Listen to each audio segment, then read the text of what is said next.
I did see in some of my very late research on Wikipedia that one of the accolades for this album is that it was listed in the 100 albums that shook Polish rock as well.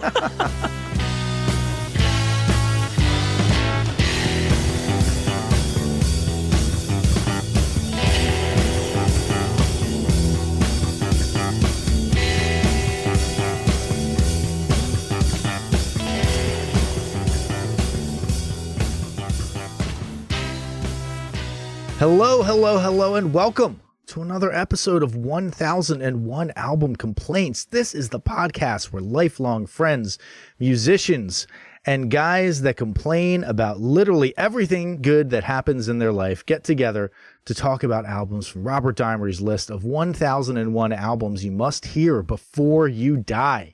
We are going to give a breakdown on this artist leading up to the creation of this album, talk a bit about the recording, go through and play some tracks. So if you're not familiar, don't worry. We're going to give you enough context to be able to play along at home. And then at the end, we're going to vote and tell you whether or not you really do need to hear this album before you die, before we randomly select next week's album. Now, a word of caution.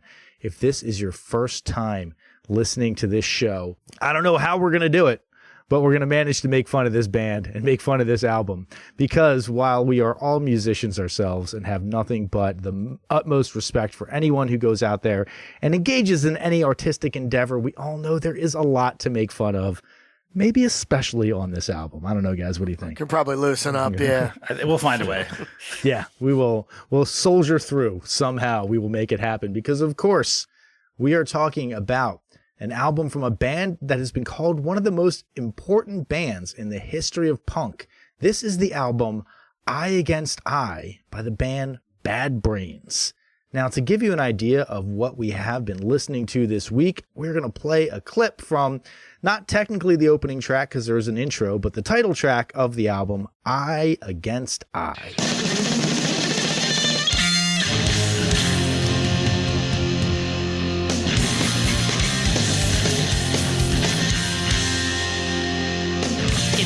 Tears and fulfilling the team, and everybody's always on it to see himself. But the fuck out loud, that you just don't dare. Never stand out helping him to anyone else. So tell me why was after the line, trying to make me up confused about the USA. When the fuck in my mind, that you just don't hear, to comprehend or overstand, I see no what I say. Mother, whatever, go get tired.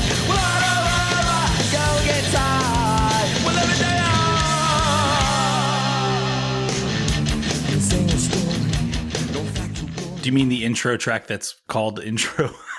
Yes, the intro track that is called Intro. Yes, that's the one I'm referring to. All right, now that we have level set, we're going to throw it around the room. And by way of introduction, our cast of complainers are going to give a particularly mean tweet-length review. And I'm going to go first to Alan. Thanks, Tom. I wasn't at all surprised to learn that a portion of the vocals on this record was recorded from a prison payphone, because this album should be doing time for aggravated assault on my ear holes. Nicely done, nicely done. Phil, what do you got for us? The best thing about Eye Against Eye by Bad Brains is the Fugazi song Spotify plays for me when it's over. Nice. Was it called Waiting Room? It is Waiting Room. Yeah, because I get that one too, and that's a great little tune. Yeah, it is pretty awesome. Nice little bass intro. No doubt. Yeah, no doubt. All right, and I'm Tom. I'm going to be taking us through this journey that is the life and times of Bad Brains. And my tweet is, when I heard this band was instrumental in the formation of the hardcore scene, it honestly made a lot of sense, because this band, hardcore sucks. Let's start talking some general impressions, guys. How was your week? Somebody is going to email us or post on our Patreon page, which you can join for free, by the way. But someone is going to say, this guy just doesn't get it. And you know what? They will be 100% correct, because I do not get this. I didn't connect with it at all. Now, we'll get into all this. I do think there's a case to be made for the band and the album in terms of influence and legacy. But just as a pure listening experience, this was a pretty rough ride for me. And I got to say, even with the worst records on this list, which I'm not saying this is the worst or anything like that, but there's usually something that I walk away with, whether it's maybe a hook or two, maybe it's a one-hit wonder, but something that's still rattling in the noggin afterwards. But I honestly don't know how much I'm taking away from this. And again, I want to be fair-minded because of the praise and the influence that this has gotten. And we'll get into that again, but musically speaking, this was a little tough for me. Yeah, I mean, I also agree. It was kind of bumpy. It gave me these moments that made me very excited, right? I had these moments where I felt like it was like going in this Ma Vishnu direction. And then it would make crazy left and right turns into a brand of punk I'm not particularly fond of. Into the bad part of your brain. Yeah, sure. You know, I got to say that I was inundated with articles and YouTube videos and people giving interviews talking about how fantastic and influential this album was. And Alan, I agree. I don't get why this was influential. And I think that we have a bit of like a reverse Tom Petty thing going on here, because I actually listened a lot to their first album, Bad Brains, and that had some serious energy, and it felt like it was doing something and pushing the envelope in a way that I could enjoy and take away from, you know, feeling like I found something that I might want to revisit at some point. But Phil, you were right in what you said, that this album takes so many turns, twists and turns. They never let you settle in on anything. I feel like as soon as they get a groove going, they're like, nope, not doing that anymore. Not doing that anymore. Like, just give me something to hook into, man. Well, and I think what's tough about that is obviously these guys are sick musicians. And so sick players, great players. It's not for lack of ability or acumen or skill. It's just, it's strange. And I did go back and I had some familiarity, would be an overstatement. I had listened to a few songs on this before. I had a little bit of a quasi-punk phase in high school, and everyone would always talk about this record and this band.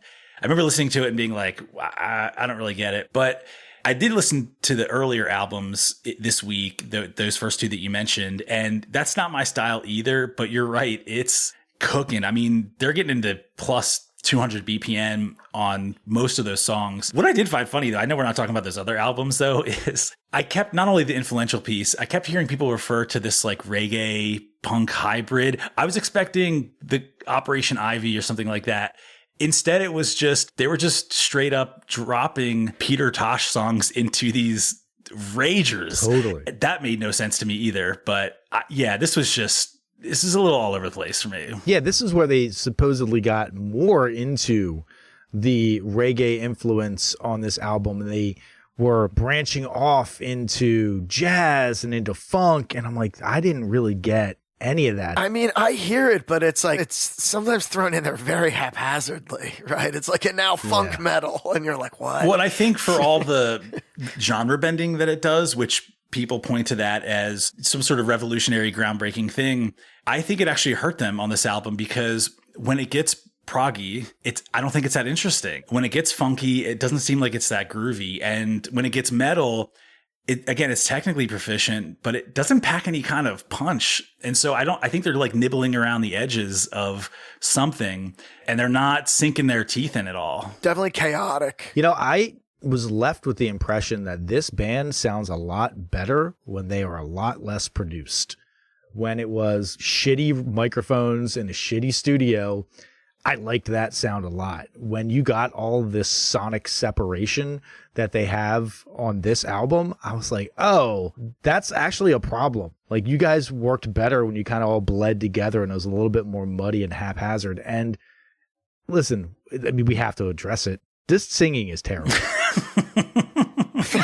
It's so bad. It's so bad. It's so ridiculous at times. It's like there are times where I don't know what the lyrics are, but I assume he's singing about demons and being in, caves and being tortured, because that's what it should be about. Yeah, that's what it feels like, at least. Yeah. Yeah. The vocals were, I kept thinking about Johnny Rotten when I was listening to this, not because I think they sound the same or just because it's punk adjacent or whatever, but I hated Johnny Rotten's affect on that Sex Pistols album. The sneer, it like disgusted me almost, but I also felt like he was perfect for that specific band. And I kind of have the same feeling here, where the vocals to me were a big turnoff, but I do think, given the backdrop of this music and how weird it is, it's kind of fitting that he was leading the charge on this. I don't know. I feel like you need to have one thing that's not weird to make all the weird work. You know, there has to be that one thing that you can anchor to so all the weird doesn't just throw you off. And I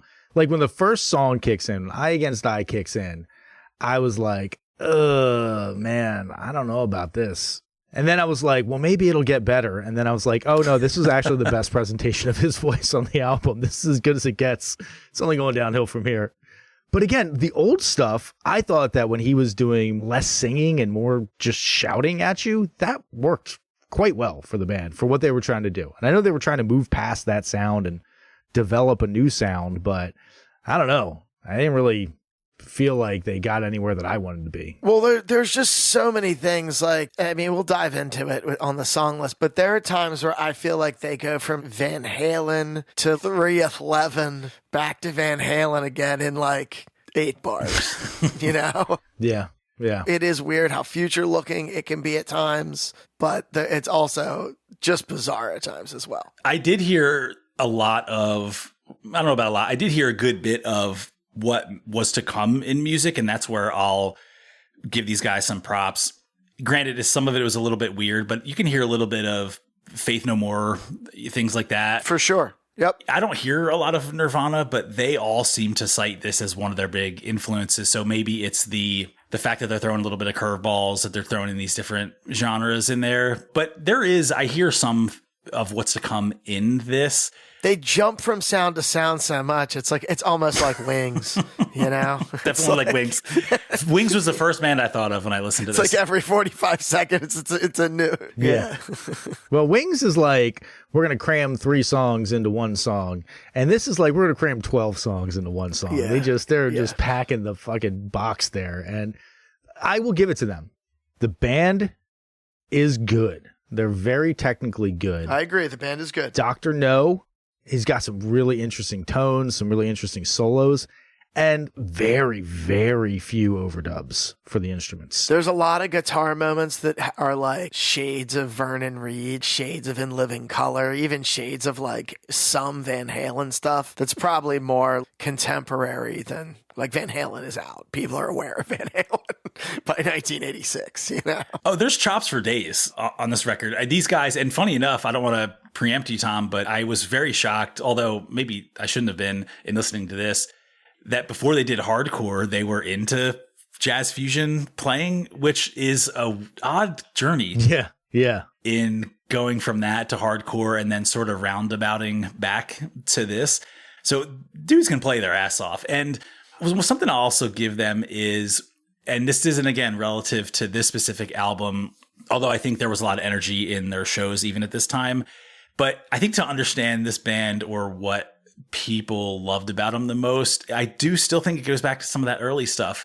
I watched a little bit of YouTube footage of some of their 80s shows where they were playing live. And again, not my thing, but I could see being at one of these shows and being like, holy fuck, these guys are out of their minds. I mean, they're playing. Sure, yeah. Nothing's under 200 BPM. The singer is off the hook. Like, he's doing backflips on stage. I mean, these guys were a ball of kinetic energy. And so I can see how you would resonate with that in a live setting. I didn't really feel that on this album. Mm-hmm. You know, I felt like they were probably purposefully trying to dial back the chaos a little bit on this album and make it a little bit cleaner. And I think they took away a little bit of the secret sauce, because I agree. This is the kind of band that I feel like, I'm going to make a comparison here. I know that we just had the Wings comparison. I'm going to throw out another comparison. Bad Brains are a lot like Fish. In that, like, the live show is so good that you excuse how crappy the recorded material is. Yeah. It's just a different thing. It's just a different thing from the live record. It's just a different thing. Yeah. I mean, I feel pretty turned off by this record. So, I mean, it tracks, right? That, you know, people have a strong response. Let's get into the background on this artist leading up to this recording. But before we do that, we're going to take a quick break. And we are back. Now, before I jump into the story, I do want to give a shout out to the YouTube channel Sound of History. Guy had a great video on Bad Brains that I watched, and I got a lot of information from that. Now, normally I'll collect it from a bunch of different sources. This guy had a fantastic, like, half-hour long video on Bad Brains, and This was just like the dialed in, like exactly what you wanted. it was just dialed in. He really nailed it, and so I figured I probably wasn't going to be able to improve on it too much, so I tried to get some more anecdotes that I could sprinkle in, but otherwise a lot of the core research came from that channel. So Sound of History, thank you. Great work, great episode. The old journalism student with his attribution. Gotta love it. There we go. Yeah. I'm not trying to rip anybody off. This shit's hard, man. It's not easy to get to put together these True story. backgrounds on the artists. So kudos to him for that. So Bad Brains, or the Bad Brains, as they are often called, they arose out of the DC punk scene in the late 70s. They went on to have a career that spanned up until the mid-2010s. They're credited with being the band that helped start the hardcore punk scene. And the story of Bad Brains, this punk band that came to prominence in the underground scene in the capital of America, of course, starts in Liverpool, England. Of course. That is where Paul Hudson, known professionally as HR, and I'm going to refer to him as HR for the rest of the story, he was born there in 1956. His mother was a Jamaican immigrant to the UK, and his father was an American stationed there as a member of the Air Force. And so they get together, they have Paul, aka HR, and they move back to the States pretty quickly thereafter. His younger brother Earl is born the next year in Alabama. So there we got Earl Hudson and HR, two of the founding members of Bad Brains. Now the family, they move around a bunch, including sometime living in Jamaica, where apparently his parents just left him and Earl there for a year with an aunt that they had never met before. And we're just like, we got to take care of some shit. Just live here for a bit. They also moved to Hawaii as part of his father's deployment, living on Oahu, I imagine at Hickman Air Force Base there. And it is there that they learn how to skateboard. Well before skateboarding was a thing that like punks were doing on the mainland, they sort of learned how to skateboard there too. So they're kind of already like very much, they got a head start on the whole punk thing, you know? Ahead of the curve. They also, in a way that maybe is not a head start on the whole punk thing, they do start to learn how to play music in Hawaii at a young age, and that's not punk at all. So, but Earl in this capacity really starts to take the lead there because he loves the drums from a very young age. He originally played on a cardboard box drum set that he had put together himself, and HR would play along on a ukulele. And with two other kids from the base that had guitars and knew how to play them, they formed a little kid band. And, you know, to his dad's credit, I don't know if a kid band is punk or not. That might be punk. it might be punk. I think making your own drum sets out of cardboard is fairly punk. But Yeah, that's a good call. That's very fair. So apparently after their dad would get home from a long day at work, he would sit down and he would insist that they give performances of what they had worked on that day. So he was pretty supportive of their musical aspirations pretty much from the get-go. And even though they didn't have a lot of money, he does buy Earl a drum set when he's 10 years old. So Earl Hudson, not punk. not punk at all. Well, actually, no, maybe it is punk because your drummer has to be good for a punk band. Right? That's true. That's It's true. the one rule. They should have just had him doing like a cardio workout every day. So funny enough, HR is showing a lot of promise as an athlete. And he's not super into music. Earl is the one who continues to play the drums and be super into music. HR actually is showing a lot of, again, he's a very promising athlete. At various places that they live, he's a star running back for the football team. And during a stay in New York, he gets so good at swimming that the swimming coach tries to convince the parents not to move out of New York because he thinks that HR has a real shot to make it into the Olympics as a swimmer. Jeez. So he's like a real deal fucking athlete. So that makes sense. I didn't know all that. He's not doing a decathlon on stage, but he clearly is a physical guy. I mean, he just has that. He's a force of nature when he's performing. And so that is, I guess, not that surprising. Yeah. I mean, just the ability to do backflips on a stage, like not even now. Mm-hmm. Like 100% confident. Like, I'm just going to rip this. No problem. Yeah. In my athletic prime, I would have ended up in the hospital if I attempted to do a backflip. No question about it. I mean, definitely if you tried to do it like twice. Like there's a world where you like land it once, but by the second or third time, you're really just dying for it, you know? Yeah. So they do end up moving away from New York, and his dreams of being an Olympic swimmer are not to be, because their father retires from the Air Force, but he gets a job working for Boeing in Washington, D.C. And that is where the brothers end up spending the rest of their formative years.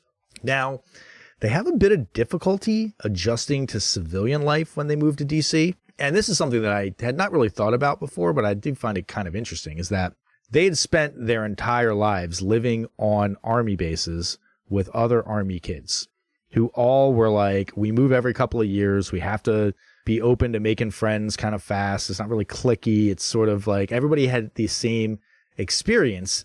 And when they move to DC, they're basically just like, all of these kids have no idea what we've been going through. They're all cliquey. They've all known each other forever. They've all lived here for a really long time. Well, DC's tough too. Yeah, like how old are they at this point? At this point, they're like 13, 14. Yeah, sure. So some of these kids have known each other for 8 or 9 years at this point, going into high school. Yeah, exactly. And so they're basically like, well, we only kind of know each other. We're the only ones who have the same shared experience. So that does help to solidify the bond between Earl and HR. Again, the only two kids that sort of can understand what each other have gone through. And so they're hanging out with each other for a while. They don't really have a lot of friends, at least at first. Because again, remember, HR is a very talented athlete. And he quickly realizes that excelling in sports can get you friends and can also get you laid. I missed that one in high school. Well, you also missed the excelling in sports part. You know? That's what I'm talking about. All of it. So he apparently starts carrying around a cane, like a pimp from a 70s blaxploitation film. And his friends start calling it the hunting rod because when he was walking around with that cane, he was out hunting for chicks. And that leads to him getting the nickname HR for hunting rod. Like that's where the nickname came from. No shit. Yeah. That's amazing. So here we are. It's DC in the early 70s. HR and his brother Earl are both the new kids in town. Had a hard time fitting in at first, but HR has become pretty popular, made a reputation for himself. But by 1974, HR has graduated from high school and is working odd jobs. And he doesn't really feel like he's got a lot of direction in life because like a lot of like gifted high school athletes, after he graduates, nobody gives a shit that you used to be able to bust out the defenses and, you know. 4 touchdowns in one game, Peg. 4 touchdowns in one game. Nobody fucking cares. Yeah. Nobody cares. Yeah, he should have taken that Olympic swimming gig. So it's a bit of whiplash for him because he went from being like a popular, super cool dude to kind of just a nobody working shit jobs. He's kind of casting about for a way to differentiate himself. And it is at this pivotal point in his life that his brother introduces him to a guy named Gary Miller. Gary Miller is a lifelong resident of DC, and he was a bass player who, like most bass players, started playing bass in high school because his other friend had already started playing guitar, and he figured he wasn't going to catch up, so he might as well take up the bass. I mean, that's my bass origin story. Alan, I imagine that's your bass origin story. Oh, yeah. I mean, it literally was like, oh, you've been playing guitar for 3 months? My band has a gig in a week, and we need a bass player. I'll teach you the 4 songs that we know. Basically, yeah. The getting laid part did not follow suit as quickly as I had hoped. So Gary was a classmate of Earl, and he'd been playing bass in bands for a few years at this point. Basically had pretty steady gigs. He's out there playing around a bunch. And so the Hudson brothers, they would frequently go to his shows. They end up hanging out a bunch, and Gary starts teaching HR how to play the guitar. And HR sees this as his way to get noticed and experience the same feeling he had in high school when he was known for his like athletic talent. So he gets really focused on learning the guitar and starting a band. And he specifically wanted Earl and Gary to join this band. Talk about falling ass backwards into it. Your brother already has been playing drums for like, at this point, probably 8 years or something like that. You happen to meet a guy who's a bass player who's like, I'll teach you how to play the guitar.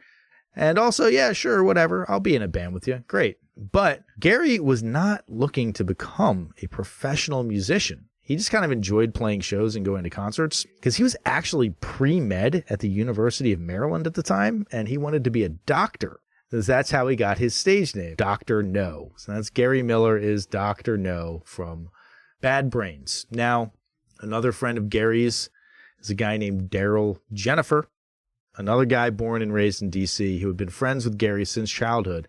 Gary is also a bass player, and he's been playing bass for a really long time. This dude must be ripped because you have to, if you're growing up in the 70s as a dude with the last name Jennifer, you got to know how to hold your own. Yeah. Or, you just got to be super chill and a bass player and just leave me alone, man. I just want to play some funk, Fair enough. Now you got Dr. No, a.k.a. Gary Miller, as a bass player, and you got Daryl Jennifer as a bass player. And because 2 bass players is at least 1 bass player too many, around that time, HR is like, you know what? I'm looking to start a band. We don't need 2 bass players. And Gary's like, I'm going to switch over and I'm going to start playing guitar. So let's recap it. It's the mid-1970s. HR and Earl Hudson, they've both graduated from school, feeling a little adrift.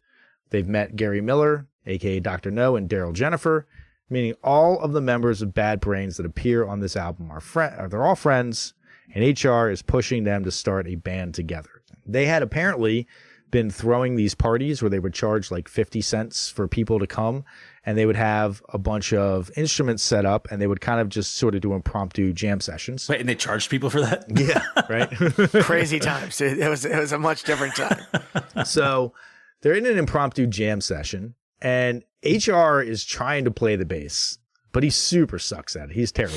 That's not a good sign if you can't even play the bass.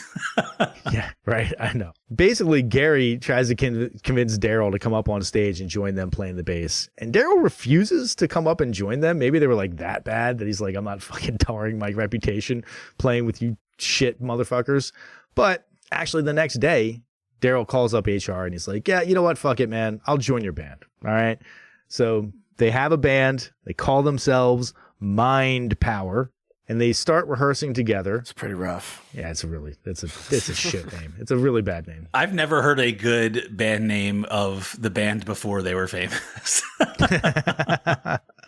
Yeah. They're basically rehearsing together a lot, but they don't have a great idea of what their sound will be. They spend a lot of time trying to work on their skills. HR's on guitar. He's got some catching up to do because Earl's been playing drums since he was 10. Gary's been playing bass and guitar since early high school. Daryl's also been a bass player since he was a kid. So they decide the best course of action is to become a progressive jazz band. Strong. Yeah, strong. It's logical path. Okay, good. So they're bright fellas. Yeah. So they have this band Mind Power. They decide that they're going to become a progressive jazz band, but at least one of their players is really bad. And somehow they are getting begged to come and perform at these local parties. And, they kind of know at this point that they suck and they're not stage ready though. So they really are like, no, they turn down a bunch of opportunities to play at these underground parties, which by the way, can you imagine you just start a band and everybody is like, can you please come and play this gig? What the fuck, guys? Absolutely cannot imagine that. Yeah, not in any way, shape or form. Certainly not my experience, let's say it. But all right, we know we're not stage ready yet. So we're really going to focus in and try to improve our sound.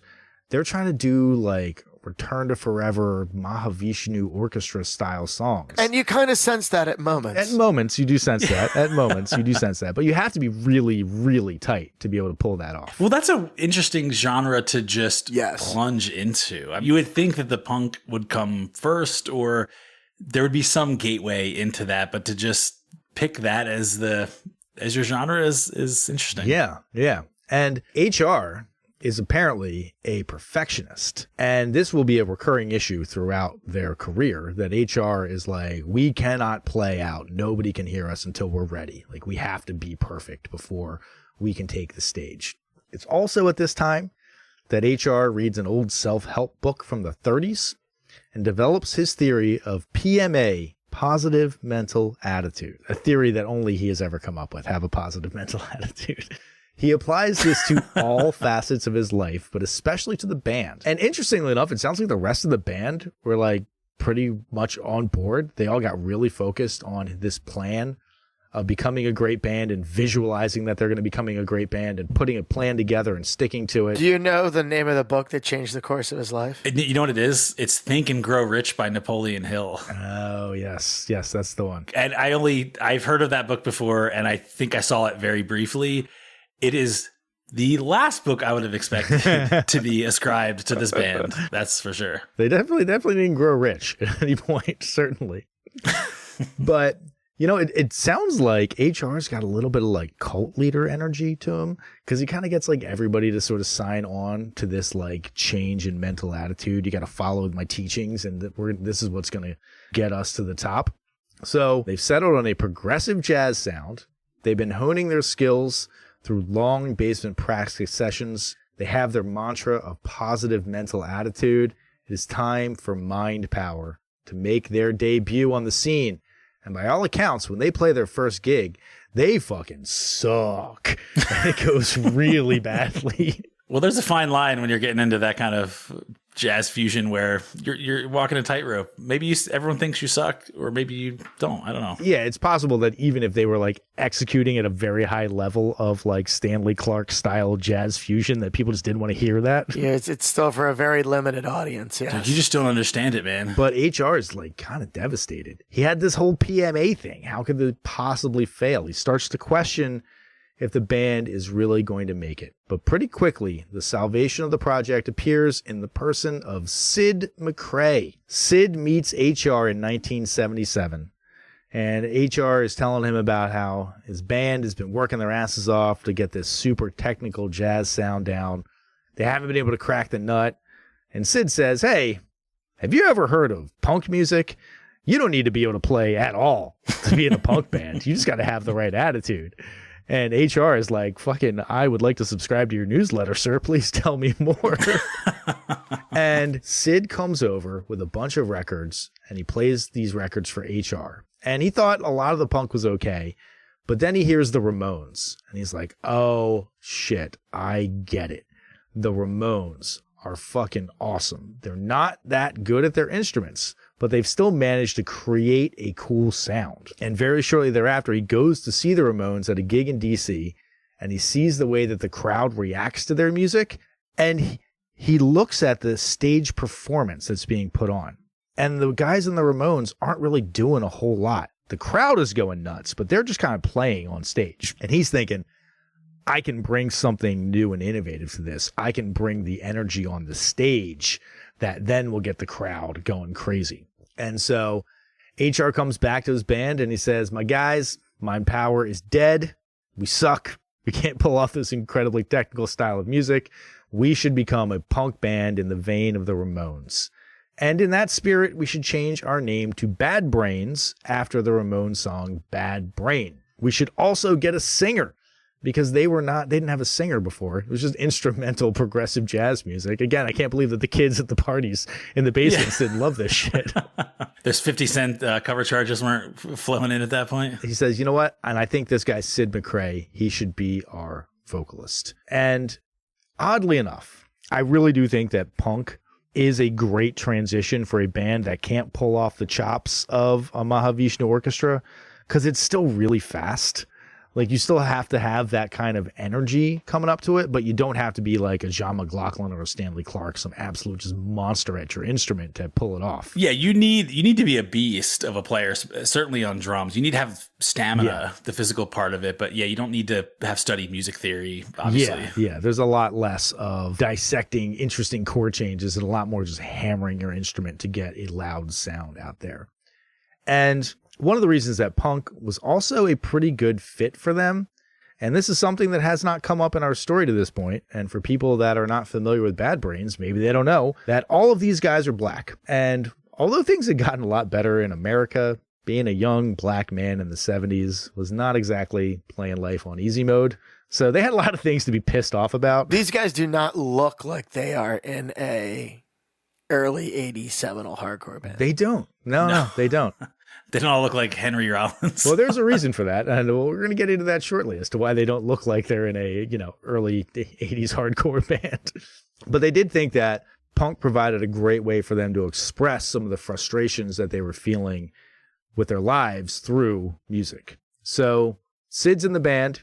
He's coming from a pure punk background, but he is not on board with this whole PMA thing that cult leader HR is pitching. And he also isn't really into reggae, and the rest of the band was into reggae. HR and Earl, having Jamaican roots, meant that they were early adopters of reggae, even before Eric Clapton committed his crime against music with his cover of I Shot the Sheriff. They were already Bob Marley fans before then. You said his crime against music as if there's only one. Yes. His first crime against music? Yeah. The band actually goes to see Bob Marley in 1977, and they all fall in love with him, and they get super into Rastafarianism. And they basically are like, I want to incorporate a lot of reggae into our sound, and also like Jah Live, Children Yeah, and all that shit. You know, they're really into being Rastas. They start growing their hair into dreadlocks and stuff like that, and like Burning bones 24/7. Burning bones 24/7, baby. Well, that's the thing. If you look at their various biographical information on Spotify, for example, on their little profile, you would think it was like the Wailers. Yeah. They look the part and it plays up the reggae thing. Again, though, I don't want to preempt or anything or cut you off, but the reggae thing it was such a weird bolt on. Yeah. I don't think that you can get much more different than hardcore punk and reggae. Reggae's like, slow it down, man. Just like behind the beat, be real chill. And hardcore punk is like, push the beat forward. Everything's got to be like, ugh. But what's interesting when they do, this is again getting back to their older shit, when they do drop into a reggae song, they know how to do it. They sound very authentic. Oh, yeah. But literally, there's a video that I watched, I think it was maybe 1982, completely white audience, of course, but they're on stage getting all warmed up. He literally walks up and he's like, Rastafari. And then 2 seconds later, they're just like, da, da, da, da, da, da, da. Like, I was not expecting that. So Sid McRae is like, hey, man, I signed on to be in a punk band. And all of a sudden you're throwing all this Rastafarianism and reggae music at me and telling me I got to have a positive mental attitude and all this shit. I'm not on board with this. And also, I think that HR is a better singer than me and a pretty terrible guitar player. So I'm just going to step away from the band, and HR, you take over as lead vocalist. And I am very curious, how bad could Sid McRae have been? If he's like, it's so obvious that HR is a better singer than me. I'm just going to leave the band. It's the most obvious choice. So much so that you just graciously bow away. Like, there you go, take it over. Buddy. He was looking for an out. It sounded like. Yeah, probably. He's like, I'm not trying to get into your cult here. You're like Rastafarian positive mental attitude cult HR.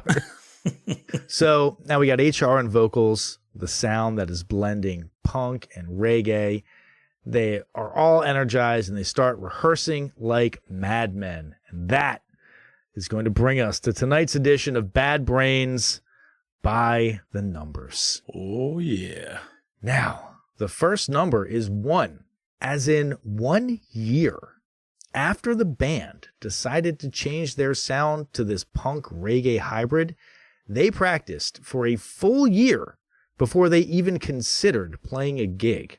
Literally like 5 days a week, 8-hour practices. This is to be Power Mind or whatever? No. This is to be Bad Brains, like After Mind Power. After Mind Power. Practicing for that long is not punk, by the way. I think not. we can establish that. That's prog.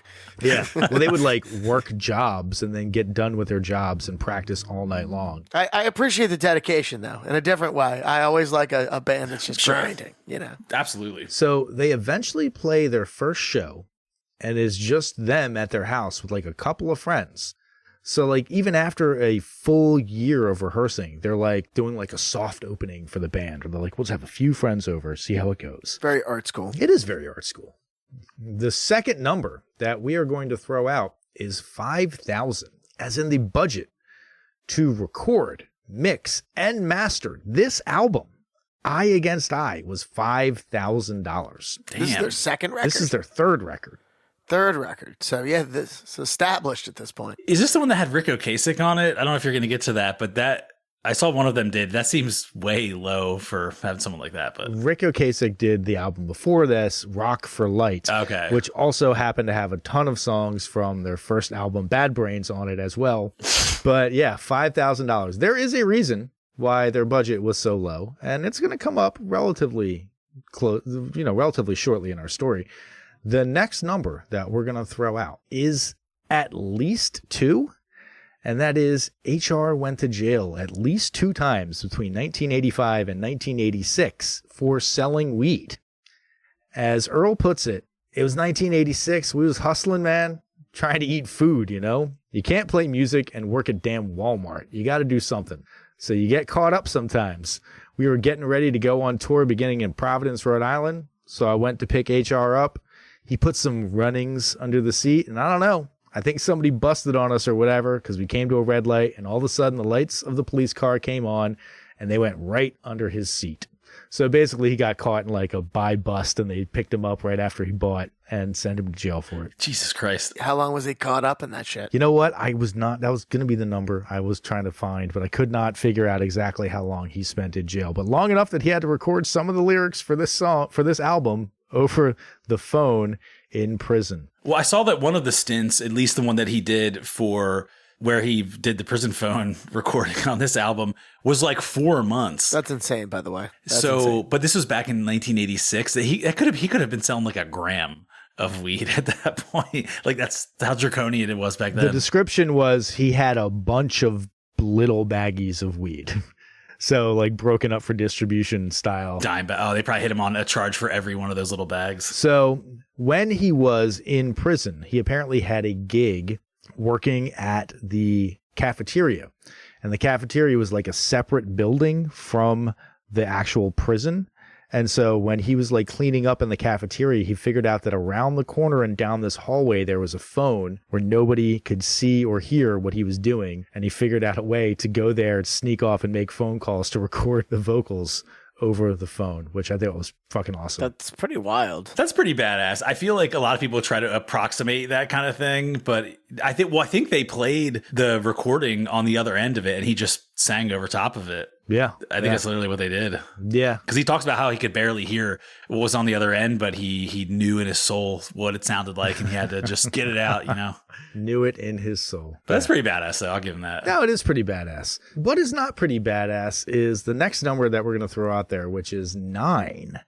As in alternative press in 1995, this album was listed as the 9th best album released between 1985 and 1995.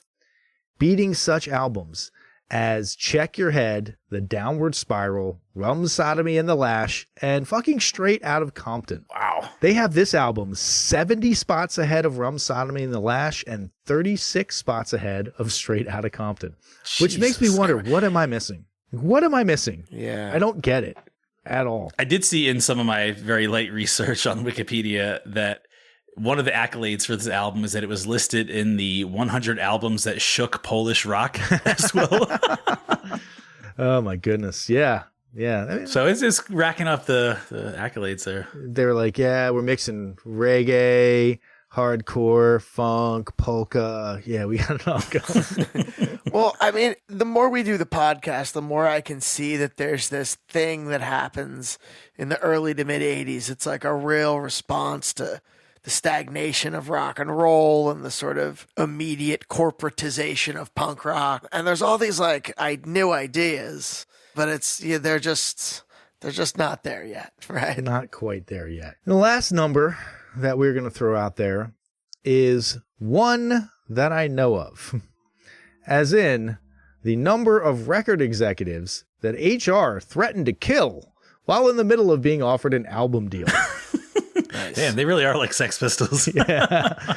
It's how you negotiate, dog. We're going to get into that later, but yes, he threatened to kill a record executive from a major label that brought them in to offer them a lucrative contract.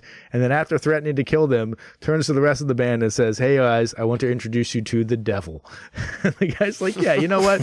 We're not doing this anymore. Wants to give us money. This isn't going to work out. Yeah. Oh, it's funny. All right. And before we hop back into our story, just want to say thank you to everybody who is listening. We do love doing this, and we appreciate that you spend your valuable time listening to us gab on and on about these records.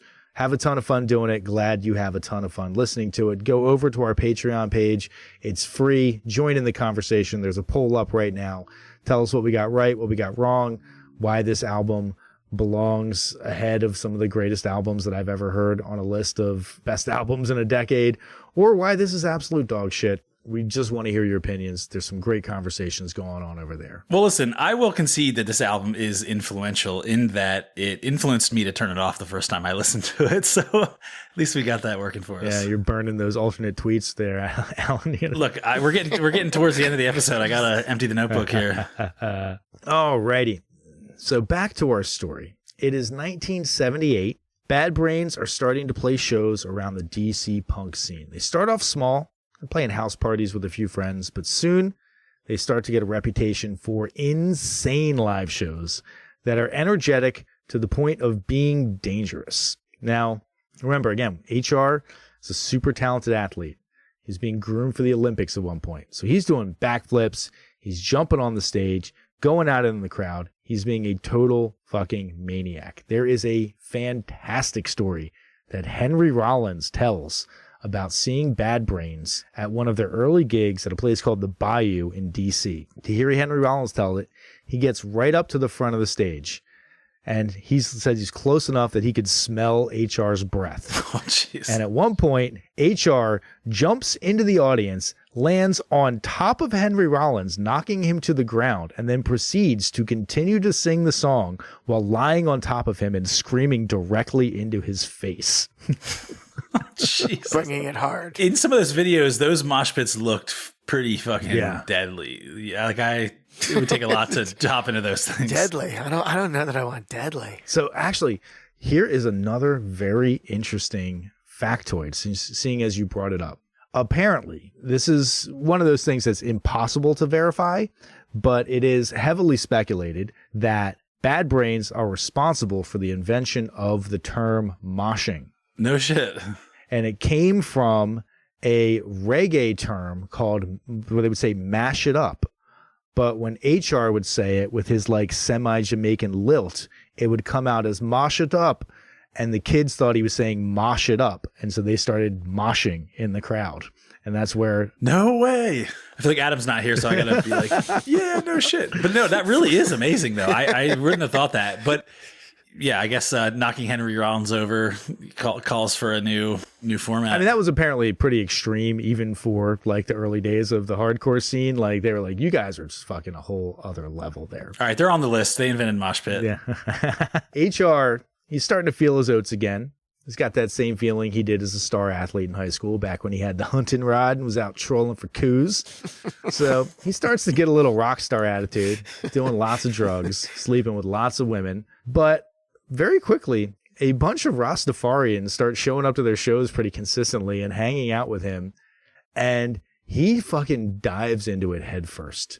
He starts like carrying around a Bible, grows his hair into dreads, stops doing hard drugs, and just, like you said, Phil, just ripping bones 24/7, just like puffing tough. Full Rastafarian. So they only really start playing in 1978 as Bad Brains, but by 1979, they are the biggest band on the DC punk scene. They have a reputation for insane live shows that often devolve into violence and property damage. And they end up getting banned by most of the underground venues in DC because their shows often result in their fans trashing the venue. The band's at a bit of a crossroads. They've come to dominate the DC scene, but they're also barred from playing in many of the venues. And even though Washington, DC, is a decent-sized scene, it still was nothing compared to the big game. So in 1980, they decided to move up to New York and see if they can make it there. So 1980, Bad Brains have made the move to New York. Their reputation has preceded them, and they're getting consistent gigs.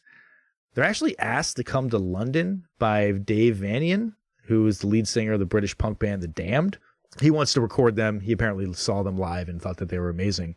But when they arrive in London, customs finds drug paraphernalia in their luggage, and they have their passports and their instruments confiscated, and they are put on a plane and sent back to New York. Damn. That's a tough burn. That is a tough burn. I like how they're just like, we'll take the instruments too. Yeah, that seems odd. Yeah. Maybe it was like in a guitar case or something like that. And they're like, we're just taking them all. Fuck you guys. They get back to New York and they are destitute. Basically, the only time that they get to eat is when they have a gig and the venue will feed them at their gigs. So they're getting good gigs, though. These guys should have gotten jobs in kitchens. You know? Right. Just steal all the food you want. Great. I never got offered food at a gig. Yeah. I think like twice I've been offered food at a gig.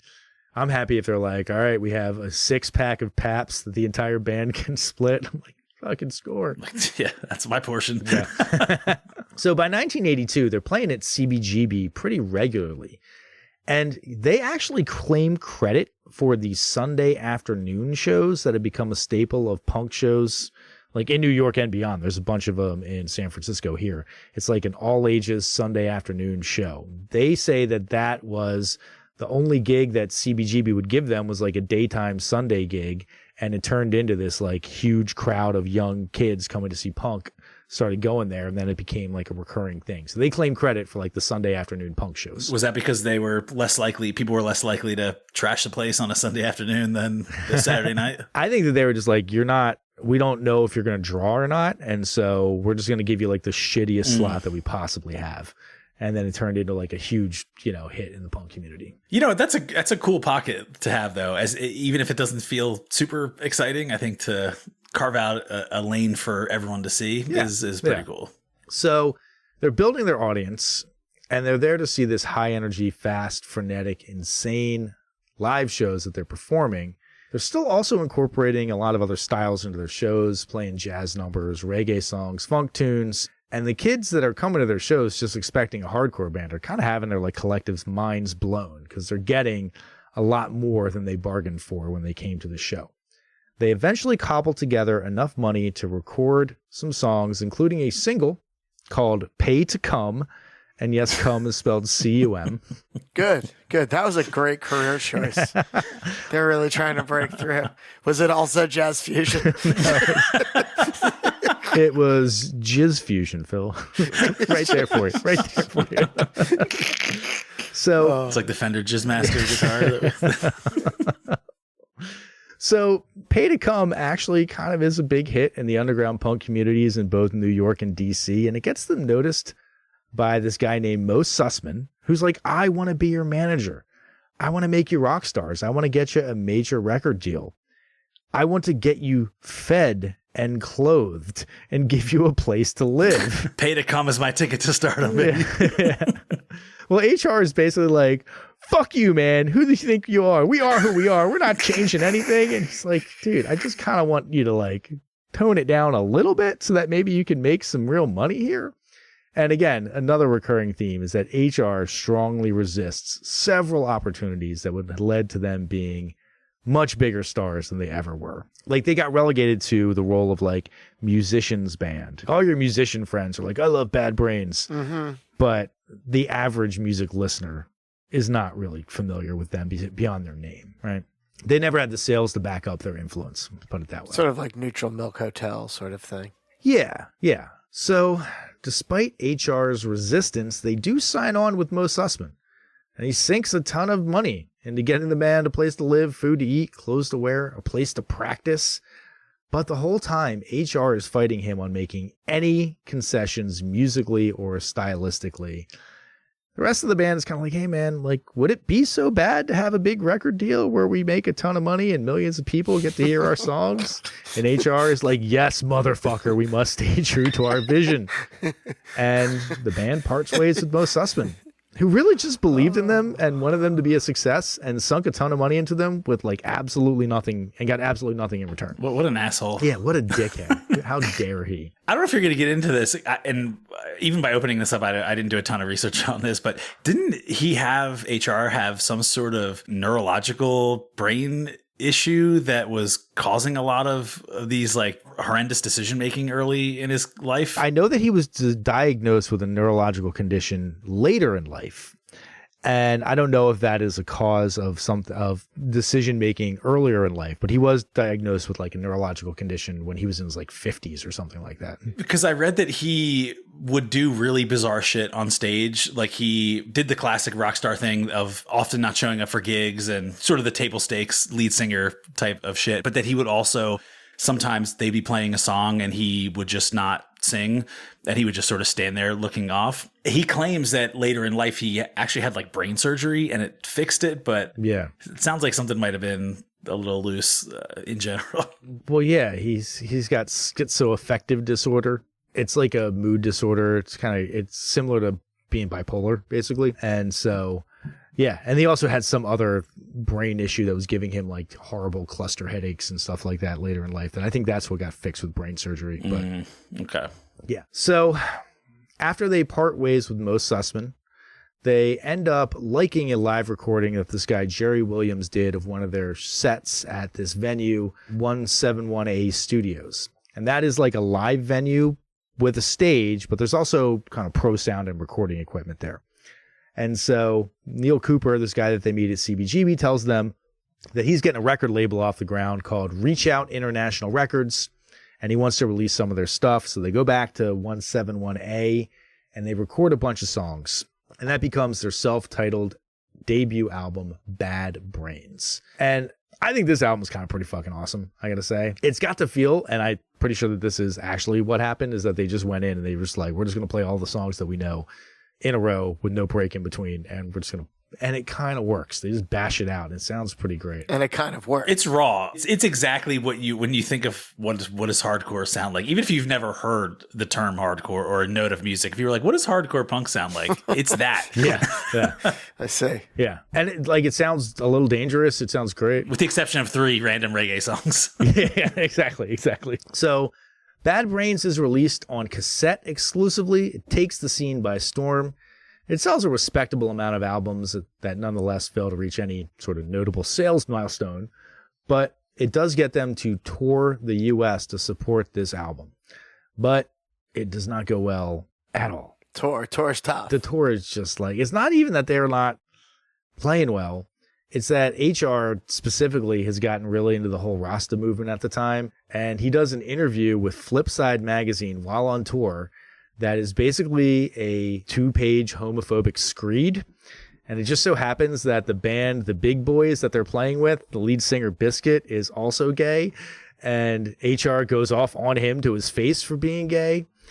And he would take the stage and loudly announce to these crowds that came to see a hardcore punk show that he hates punk music and he's the devil's music and he only wants to play reggae. Yeah. It's not going to be good for business. He's having a thing. So how does that land? How does he land that? No, it doesn't land. Everybody fucking hates them. It's not great. Yeah. Well, I think that kind of dogged them for a while too, insofar as they were never massive stars that where it hampered them too much. But I think that was the kind of thing that kind of stuck with them for a little bit. Yeah, totally. They kind of come back to New York after the tour and they were like, man, that was our big shot. We kind of biffed it. And HR, to his credit, these days says that he regrets the way he acted at the time. He's grown since then. He certainly says that he has changed his viewpoints on gay men and whatnot. And so hopefully there's some growth there. It's at least something. I mean, let's just say that I hope I'm never judged eternally for things that I may have said as a man at that age. 23-year-old. One notable thing that does happen on this tour is that member of the Cars and legendary producer Rick Ocasek, that's right, Rob, I said Ocasek, I will not say Ocasek, you asshole, sees them play, and he absolutely loves them, and he invites them to come to Boston to record an album. They go up there and they record 1983's Rock for Light, which repeats several tracks from Bad Brains, but it does get them the attention of Elektra Records and Tom Zutaut, who arranges for a meeting with the band to talk about signing them to Elektra, during which HR threatens to kill Tom for basically no reason at all. Good. Yeah. Good. Good. So up to that point, things were going good, and then murder. It's not even that things were going good. It's that like They were trending in the right direction. everything was going in the right direction, and HR just keeps like fucking throwing like caltrops in the way of the car to try to flatten the tires so that they can't, succeed. Which is basically what having kids is like. You offer them shelter and food, and they're basically like, I hate you. Yeah. You're the devil. I'm going to kill you. So by this point, HR has pretty firmly decided that punk is devil music. He can no longer be in a band that makes punk music, and he leaves the band to focus exclusively on reggae. The rest of the band is kind of like, what the fuck, dude? We're like on the verge of success. You're actively sabotaging it. Even his brother is at a loss to explain his behavior, but ever the loyal brother Earl does decide to move back to DC with HR to form the Human Rights Band, because HR has now decided that his nickname HR actually doesn't stand for hunting rod. It stands for human rights. Yeah. So out. So this band is much more straight ahead reggae, and it is super unsuccessful. At this same time, HR is arrested on his son's birthday for selling weed and is eventually convicted and sent to prison. Classy. Yeah. And in a pure coincidence, he also decides that maybe it's a good time to get back together with a band that he was in that maybe had a chance of making some real money. So the band officially reforms in 1985, and they basically come together and start rehearsing. And the songs that they bring to that first rehearsal are essentially eye against eye. It sounds like when Dr. No and Daryl Jennifer came back, they sort of had a lot of ideas of stuff that they already wanted to put together for this album. And so I'm not going to say it came together quickly, but for a band that had been on hiatus for a bit, they were able to pull it together pretty quickly. They recruit Ron St. Germain to be their producer. He was a pro. He didn't have a ton of successful bands to his credit yet, but I think in the documentary that Sound of History talked about, that the previous album that he had worked on had a budget of over $1 million. And this album, he was given a budget of $5,000 to make happen. I was just going to say $5,000. Yeah, $5,000. And that's because the only deal that they could get was with SST Records, because after you threatened to kill the head of a major studio, all of the other studios are like, yeah, we're not going to take your calls. They cap you at 5,000. They're like, listen, we're not really interested in getting murdered. Yeah. Anything over 5,000, you have to rescind your murder threat. We're more interested in making money. So this album, it's mostly recorded live. That's because they're trying to minimize the time that they were in the studio to save money. They would play the tracks in a live room with HR singing along in an isolated vocal booth. Again, with the exception of the one song, Sacred Love, where the vocals were recorded over the phone because HR was in prison from another weed distribution charge. The album was seen as a big departure for the band. He doesn't seem like a very careful guy. He's getting rung up for the weed charges. It sounds like a couple of these. He's got, it sounds like it's not an attempted murder, but it's terroristic threatening, I think is the term. Terroristic threatening. Yeah, it's called terroristic threatening. And I'm sure there's a lot more where this came from, right? I'm sure he's not just like a super chill dude all the other times. Imagine what he'd be like without the reggae, too. I know, without all the weed. Yeah, when you're like 19 and you're playing shows in the basement of a DC townhouse or something like that, that's a great fucking fuck the world, fuck authority attitude to have. When you start talking about, do you want to be financially secure for the rest of your life? And you're like, you're the devil. Like, maybe that's not a healthy man. Yeah, I'm not judging him per se. I'm just saying he sounds a little erratic. A little erratic. Yes.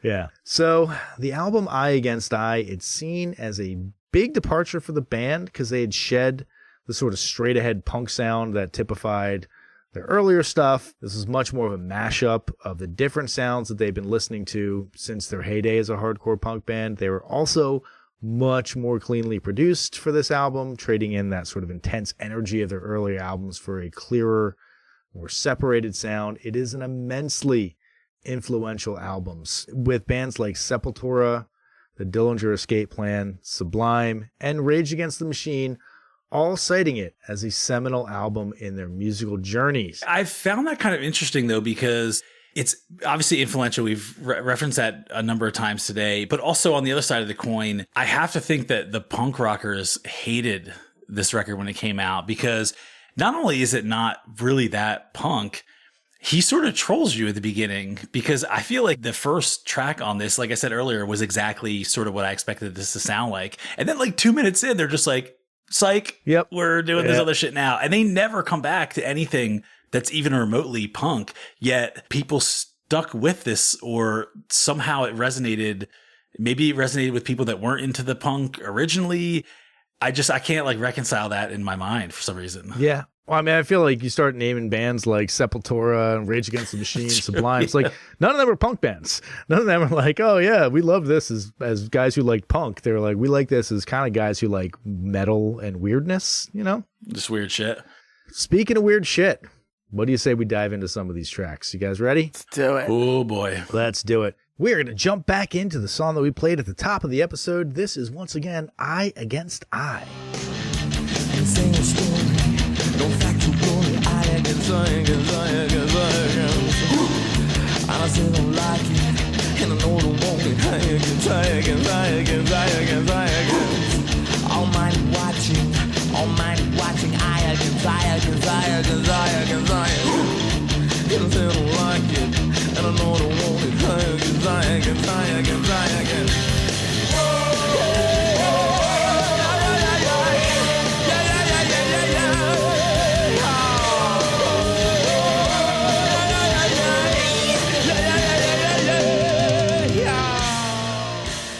Starts off great. Ferocious. Oh, yeah, I agree. Like, it rips for like the first 3 or 4 seconds.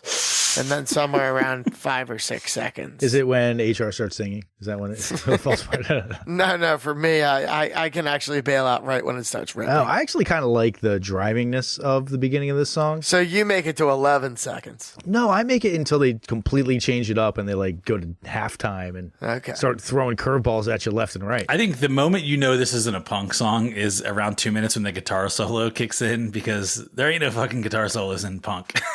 No, I mean, it's a noise solo, so at least they're kind of like dipping your toes into it.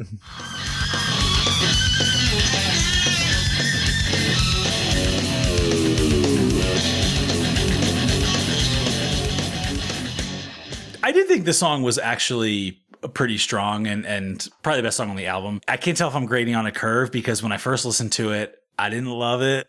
But after I went back through it a few times, this one seems to stand out. Like I said a few times already, it's the one that mostly approximated what I expected this to sound like. One quibble, though, with it, he has a line in the song where he says, "You just don't care to comprehend or understand a single word I say." You could have made it a little easier by not mumbling your way through half the song. Yeah, and also speaking with a very strange accent, because it's not quite Jamaican, but it's like Jamaican with like some Alabama mixed in with maybe a little English. Yes, it's a very unplaceable. It almost sounds like he's like pretending to be Count Dracula at times or something. It has like a ridiculous campy horror quality at times. I do think that this song serves as a really good mission statement for the album, because they kind of, like you said, Alan, they give you what you expect right away, and they very clearly are like, this is not that. Like, they give it to you, and then they're like, we can still do it, and we're choosing not to. And then they kind of go off on a tangent, and they chop up all the rhythms and everything like that. And it becomes much less of a driving album after the first 90 seconds of this song. Yeah, and I don't think you have to make a punk record if you don't want to. I don't think that they're beholden to do that, but they do start out the album that way. And it's not maybe like hardcore in quotes, but it is of that punk style. And there is a little bit of melody. And I just wish there was a little more of that throughout the album. Like, they don't have to go to the well every single song. It's almost like once they make that departure at like 2 minutes into the song, they never come back to anything like this. No, they don't. They don't. And they've kind of put you on notice. I will say that the last 20 seconds of the song, that riff that they're playing is just like straight up metal. It could be like a Guns N' Roses riff or something like that. Like,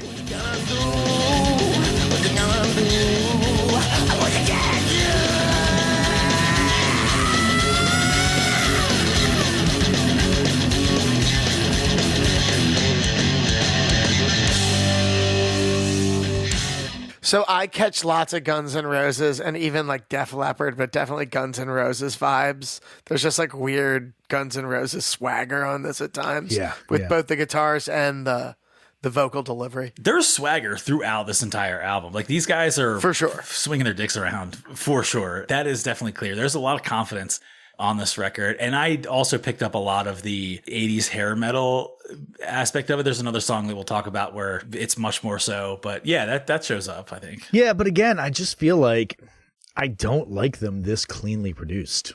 I liked it when it was a little bit more muddy and less perfect capture. You know, I don't like the way the drums are panned on a lot of the songs. There we go.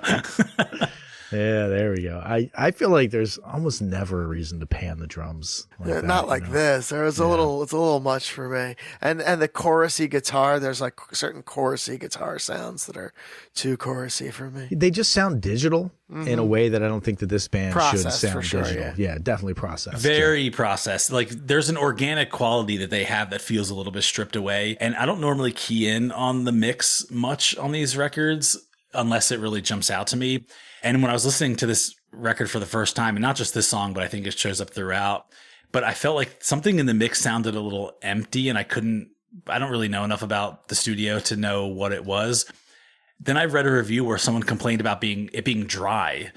And I felt like that was perfect because I don't need everything saturated in reverb or fuzz or whatever gets layered onto it. But it does feel like they just left a little bit on the table in terms of some ambient effects, maybe a little Like it's like bone dry. It's very dry, and I don't think it suits these songs very well. Yeah, that's interesting. Here's what I would say. It's not that I don't think that Bone Dry suits the songs, because they do have they're playing a lot of distinct notes, and you want to be able to hear the notes. You don't want them to kind of mush together. But that works very well in a metal band that has like a 3 guitar attack.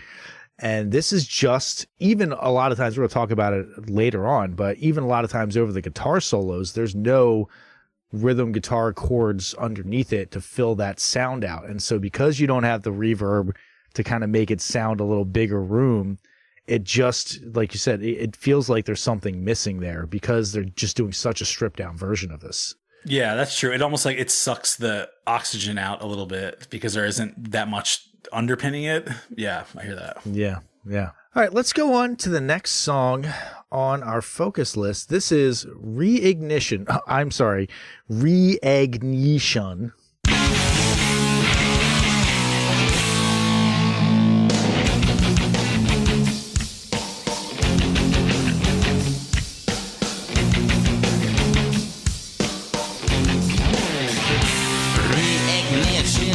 translation, begin. Cosmopolitan reflection, welfare. When our action cause reaction, Western. A transmission of I love in one heart. Reignition. Wait, but how did you know that's what the song was called? Oh my goodness. Don't you need him to say the name of the song for you to know what it is? I don't know if this is my favorite or least favorite song on the focus list this week. You know, I had a hard time picking highs and lows on this album because they all kind of felt pretty high and pretty low at different times. But Yeah, it's pretty high. Great. You come back to it and you're like, this can't possibly be the high.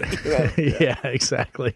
That reignition delivery, it's laughably bad. Like I was like, is this a fucking joke? Are you like pulling something? Like you pulling one on me, man? Come on. To me, this song, Phil, you almost took my sentiment right out of my mouth, where it was equal parts good, but equal parts just a mess. And I couldn't figure out where I landed on it. And I think the reason I had fleeting thoughts that it was good was because it seemed like they tried to have some sort of vocal melody with the reignition part. It just fell very flat for me. I just think it wore out its welcome way too quickly. It's the longest 4-minute song that I've ever heard, I think. He's bad. He's bad at writing vocal melodies. And I think that I'm not even going to say he has a bad voice. He does flub a lot of notes on the song, but it's neither here nor there. They're not horrendous flubs or anything like that. But the way that he constructs his vocal melodies, he is like very much accentuating the weird notes, and he often ends on a really weird note. You know, like they're playing these chords that have a lot of notes in them, so there's a lot of possibilities of which note you could pick in the melody. And there's nothing wrong with picking weird notes in your melody, as long as they are not notes that you hold for a really long time, or honestly notes that end a melodic line. Like if you end the melodic line on a weird note every time, it's just like kind of unsettling. You can do it if you have like a nice ending note, and then every once in a while you throw in a weird one. But if every one of them's a weird one, you're just like, dude. Yeah, I think this has some of the elements of the sort of 80s hair metal shredder and the like Vernon Reid like post-rock shredder thing. I don't know that that's ever been successful. Right? Like it's been a thing, you know? Yeah. Dr. No, he gets some like Van Halen-esque squeals going on. Yeah. Oh yeah. No. He rips. He has a really unique thing. There's almost like a through line to Primus here. I don't know exactly what it is, but it feels another band that hasn't sold shit in terms of albums. Yeah, it's for a very select audience. Yeah, no, dude, the guitar work's great, but at the same time, I do think the guitar work in general on this album is kind of mechanical, though, where you can tell the skill is there, but the feel isn't, in my opinion. And it's not wankery, because I don't think they're trying to flex their chops. I don't think that's what they're doing, but it just to me sounds a little bit mechanical almost, and you're not getting that human element in some of it. Yeah.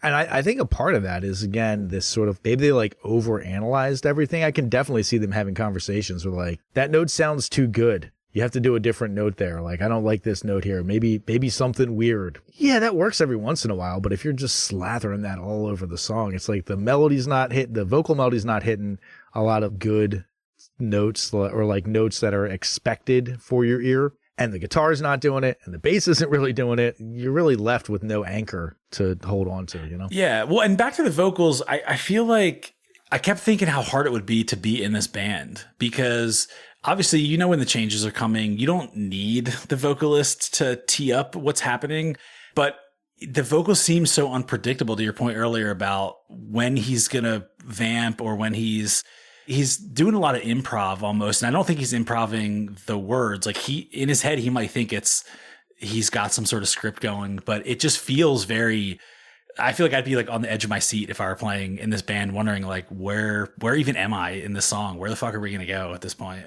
If I was in the recording studio playing along, and as I said, they had the band in a room playing live, and they had HR in a vocal booth recording vocals in isolation, I would not have those vocals going into my headphones.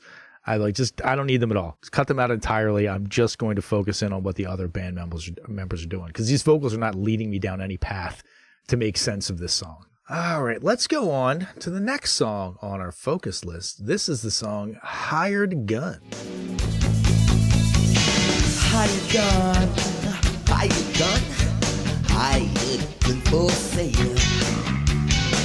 Hired gun on the run. He won't fail. Requesting quit, they ask our people, where is our hired gunman's trail? It turned into a dark cold corner. His is a face that is so pale. A hired gun. So this is why it really feels like they should have hired a gun to write lyrics for the song. Feels like there are no lyrics. This is the one where I was like, you know, we've got this running list of words that you can't rhyme with each other. We've had that for quite some time. And this chorus hits like all of them. It's like he rhymes gun, run, and fun. I'm like, what are you, fucking 12 writing like this is like if I was 12 years old and I had an assignment for English class that I didn't do, and I got to school and I was like, oh shit, I got to write a poem. Oh yeah, gun, run, fun. There we go. Turn it in. C-. All right, that's acceptable. That's about what it deserves. C-. Yeah. There's no narrative in this whatsoever. And in fact, I just kept thinking, this is a little bit of a weird non sequitur, but it's just where my mind went. Where you ever seen that Bill Hicks bit, the comedian, where someone keeps yelling Freebird at one of his shows and he fucking loses his mind? And he starts arguing with the guy, and he's like, Yes. okay, why do you keep saying that? And the guy's like, oh, because it's on the radio. And he's like, okay, now what? What now? Where do we go from here? Why do you keep fucking yelling that? To me, it's just like he says hired gun, and then literally there's nothing else. Yeah. What else is there? Well, there's some nice bass work. I like the beginning of the song, high up bass work. Yeah, lyrically, there's nothing. You got to focus in on the other parts of what's going on here. The more we talk about it, the more I realize, like, this is what gave way to the Red Hot Chili Peppers, right? But the shitty Chili Peppers before Blood Sugar Sex Magic, I feel like. Wait, when's the good Chili Peppers? The shitty Chili Peppers before Blood Sugar Sex There was a Magic. 1-year window where they made Blood Sugar Sex Magic. I agree. I just want to zero in on the year. Well, I'm specifically thinking of like the Mother's Milk, like freaky, styly, uplift mofo party plan era, which, yes, that definitely is a descendant of this. Yeah. I feel like the background vocals over the chorus where they just say hired gun at the beginning and that's it, and they don't do anything else, they also sound like amateurish. Like they've never done background vocals in their life and they're just they're like giving it their first try. Like, Phil, this is like what you and I did on like that demo that we recorded when we were like 16 or something like that, you know? Yeah, you just gang vocal it real quick. You're like, that's good, great.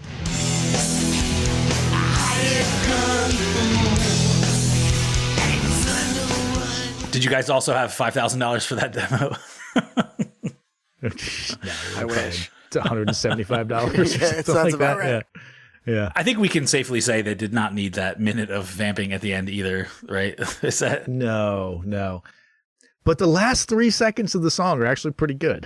Like, I feel like that's one thing we complain about with a lot of bands is that they never have like a written ending. But I do feel like almost every song has like a written ending that you're like, okay, you thought about that. You did something there besides just stop. Yeah, they don't do many fade outs or anything. They do have tight endings. Yeah.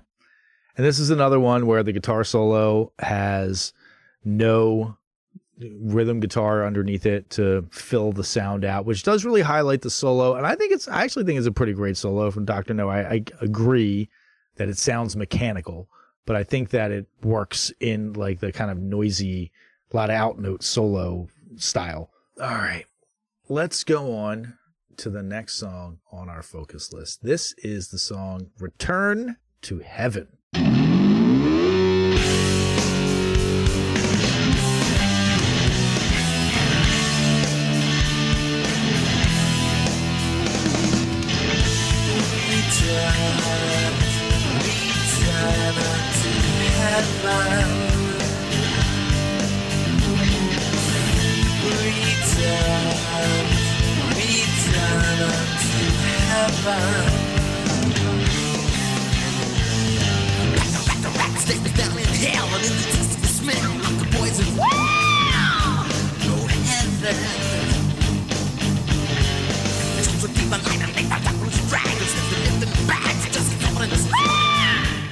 This has a really cool guitar intro sound. Yeah, I actually put this as my highlight. I think that this might be my favorite song on the album. This is the one that sounds like it could be like Motley Crue. It's got like that kind of groove going. Oh my God. I feel like you're spying on my notes because I literally put in my notes, this is what I feel like Motley Crue would sound like if Mike Patton was just singing the vocals.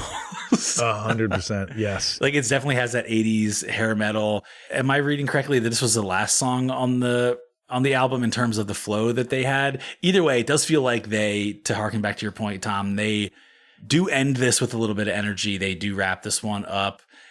I was a little bit exhausted by this point in the album though. And so it was hard to really keep up with what was going on at that point. Yeah. And, I'm realizing that we did this a little bit out of sync because this is the last song on the album. But fans, I think you guys are intelligent enough to be able to follow along. Oh, yeah. We don't need to do this in sequence, people. This is the last song on the album. But I kind of like his vocal performance on it. It is like unhinged in a way that I kind of think is cool. And I don't think he gets a chance to show off his vocal talents a lot, but he does kind of those like high note swings. This is one of the songs where they'll kind of move from like Van Halen to something very un-Van Halen and then back to Van Halen like pretty quickly. You had Mike Patton. I had this as like Diamond Dave on PCP. Basically, it's like the lead singer of this song.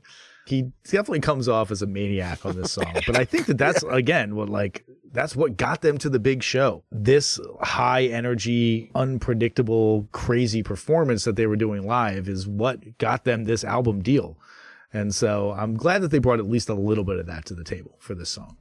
And the last song that we're going to touch on tonight is the song Let Me Help.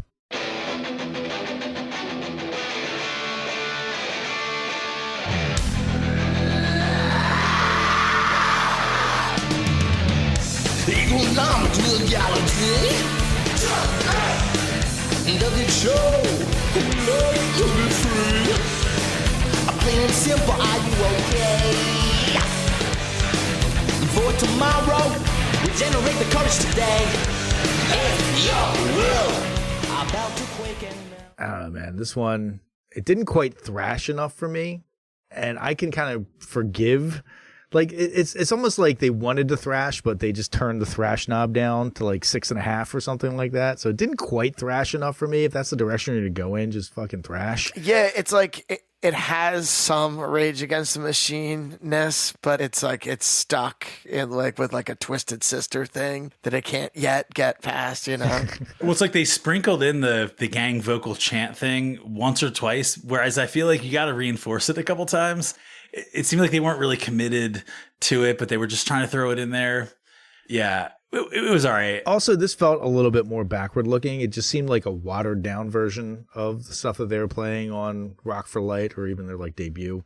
And just like had a lot less soul and a lot less energy. Maybe because HR and even the other guys in the band just weren't that into that sound anymore. And so they're like, well, we kind of can do this and we know how to do it, but we're not that super into it. So felt flat to me personally. It was the right song length. I think I saw 2 minutes or so.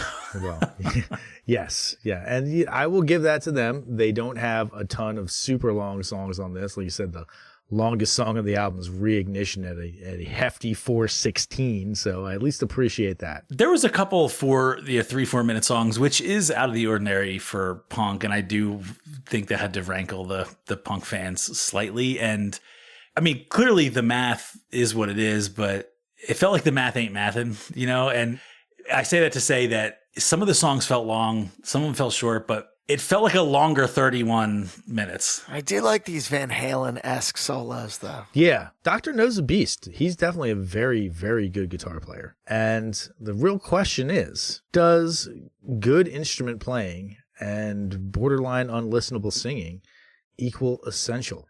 I think it's time that we all put on our voting caps. I don't think that's really a thing, but we're going to say that it's a thing. We're going to put on our voting caps and actually tell you whether or not you do need to hear this album before you die. I am actually very curious as to how this vote is going to go. I'm going to put you on the spot first, Phil. Well, you know, I think we'll probably get some mail that says I'm an idiot and I don't know what I'm talking about, but I can't in good conscience tell anyone to listen to this because I won't be listening to this again. So I'm going no on Eye Against Eye by Bad Brains. All right. That's one no vote. Alan, what do you got to say? Man, all right. That's put me in a tough spot here, Phil, but I don't do this often, although maybe a little more than I would like. I'm going to say yes. It's a reluctant yes, and it is purely due to the influence because I think in an exercise like we've been doing for the last however many years, a lot of what we're trying to figure out is what's part of the musical canon and what's part of a musical education. And if I haven't made myself perfectly clear, I don't like much of this, if any of it, but I can't go against the legions of people who have been influenced by this. And so I'm going to barely say, yes, it's worth that 30 minutes. It's sort of like, you know, I was an English major and sometimes you had to read that shitty Charles Dickens book that you didn't like, but it's considered part of your curriculum. And so I'm going to pass this with that in mind. Wow. Ringing endorsement from Alan brings it to a tie vote here. So I am the decider like George W. Bush of the past. Oh my goodness. I am going to have to vote no. But what I will say, the caveat that I will say is that I think that they should have put the first Bad Brains self-titled debut on the list. Because I do think that they're a band that you should listen to. I just think that if we're talking about influence, creating a whole scene, that seems way more influential to me than a bunch of guys liked my stuff that went on to make music that sounded nothing like this. Right? Like, I can't pull this exact musical lineage. I can't follow the thread of this exact musical lineage to other bands and be like, I see why you were influenced by Bad Brains. You just said, like, I loved this album growing up and then made music that didn't sound anything like it. I think that the first Bad Brains album is pretty compelling. I'm not going to say I particularly like it. It's not really my style, but I found it compelling. I did not find this compelling. So, Bad Brains, I am sorry. You are not on the list. 2 votes against, 1 vote for, and the 1 vote for was probably the limp-wristedest vote. Oh, I already regret that vote. And in fact, I'm glad that you guys voted no so that I can at least feel like I did not contribute to pushing this over the top.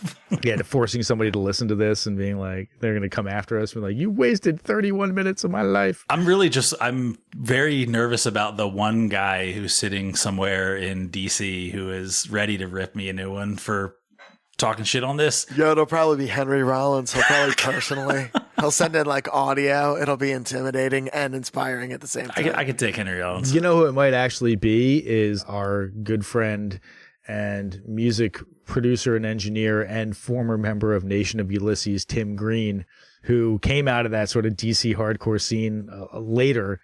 He might just be like, what the fuck is wrong with you guys? Yeah, he might just lay into us. Yeah, that's a good point. That would be great. I actually feel like I fear Conan's wrath more than anyone. I feel like Yeah. I wouldn't tell him to his face that I don't like this album. You know what? I mean, it's not like he would like yell at you or anything like that, but he definitely would explain to you for 45 minutes why you were wrong. Oh, he wouldn't yell at me, but he would punk me for sure. All right. Well, there you have it. Sorry, Bad Brains not on the list. And because you are not hearing the dulcet tones of Rob's voice, that means that I am in charge of the mailbag this week. So I am going to reach my hand in there and see if I can grab us a few missives from our fans. And I'm going to read this one first. And this is from Alan. Not this Alan. Probably a cooler Alan. Alan from North Carolina. I was going to say, Tom's going into the spam files here.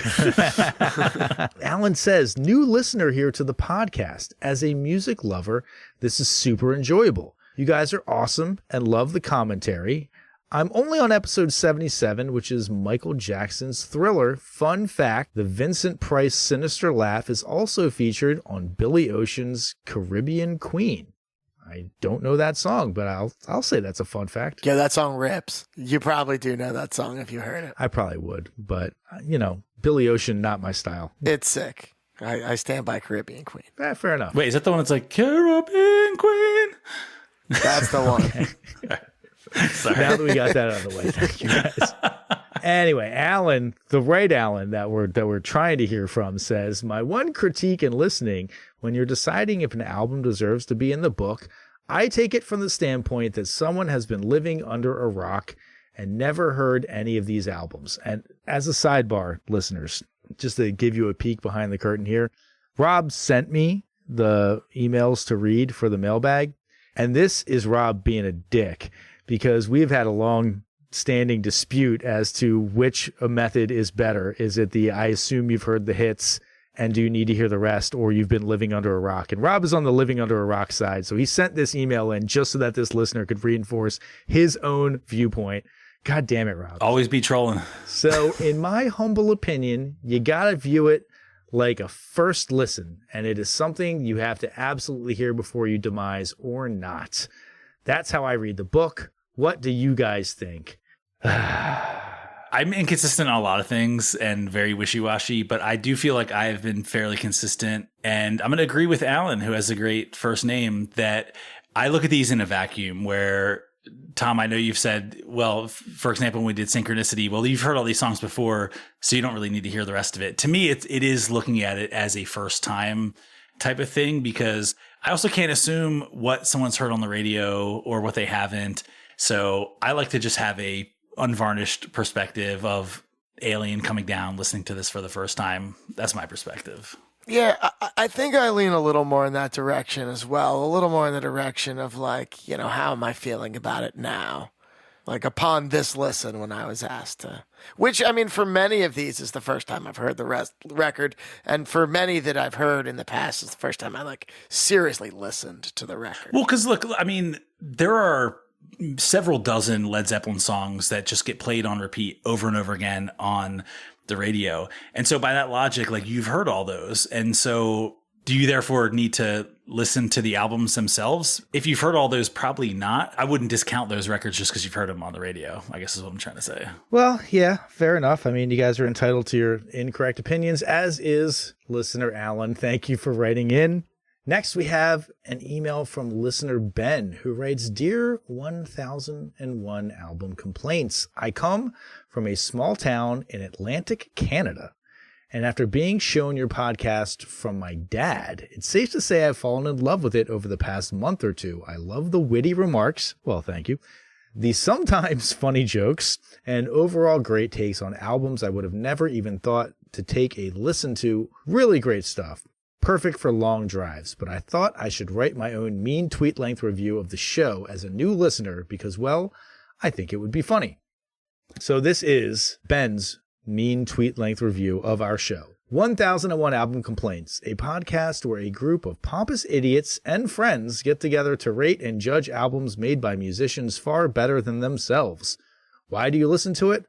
Honestly, not sure, as three of them sound exactly the same, and for a group of guys who constantly complain about bad mixing quality, they really haven't grasped the concept that maybe you should turn down the member whose voice sounds like broken shards of glass. Truly a masterclass in podcasting. Is that member on this call right now? I think that's me, yeah.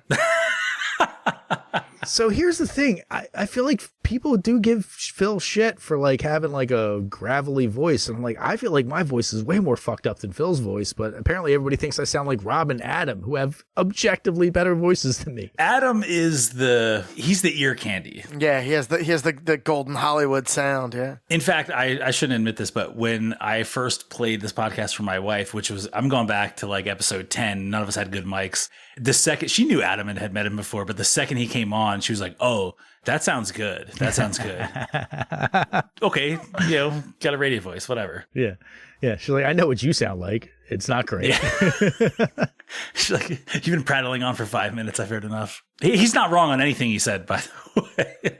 No, he's definitely not wrong on anything he said. And he closes his email with, now, of course, those are all for laughs, and I do truly enjoy and cherish the content you all put out and can't thank you enough for it. Keep up the fantastic work, and I can't wait for the new episodes each week. Ben and Alan, honestly, thank you guys so much for the kind words that you have written to us. And I'm being honest here, like, it really does sometimes like warm my cold dead heart when I hear that people just enjoy listening to us get around and gab and talk about music. The experience you feel like, how similar is it to when the Grinch's heart grows 3 sizes? Like, how many sizes does it grow? Like a half a size. Half a size. It grows from a raisin to a grape. Yeah, that's still pretty good.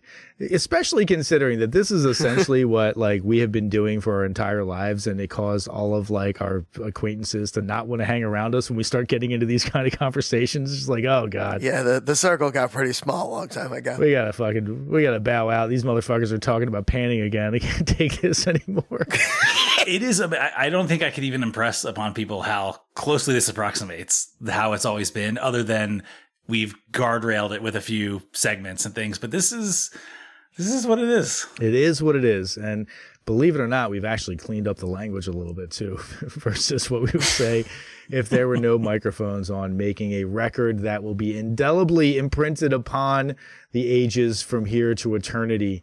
Thank you to everyone who has written in, and thank you to everyone who is listening all the way to this point where we get our homework assignment for next week. I have the Albinator here. It has been somehow both sitting around and praising Jah and smoking weed and also smashing its head into things and doing backflips on stage. I'm going to see if I can get it to calm down for a second and spit us out an album. It's the duality of man. Without any further ado, drum roll, please. We will be listening to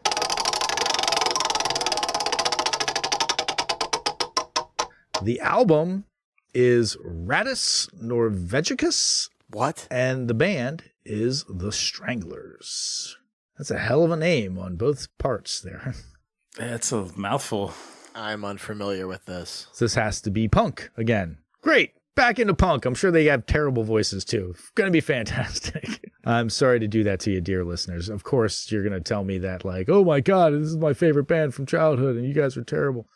And you know what? If I'm being honest, we don't get a whole lot of those emails, but something tells me we're going to get a few over the next couple of weeks. So there we go. I'm just going to go on record and admit don't know what this is. You know what? I'm going to guess that this is one of those bands that was big in England and never quite made it to America. With a name like The Stranglers, how could they not have been an instantaneous hit?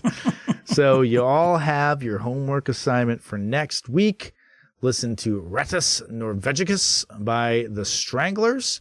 For everyone here at 1001 Album Complaints, I have been Tom. I've been Phil. And I'm Alan. A boosh. Does my reignition boosh.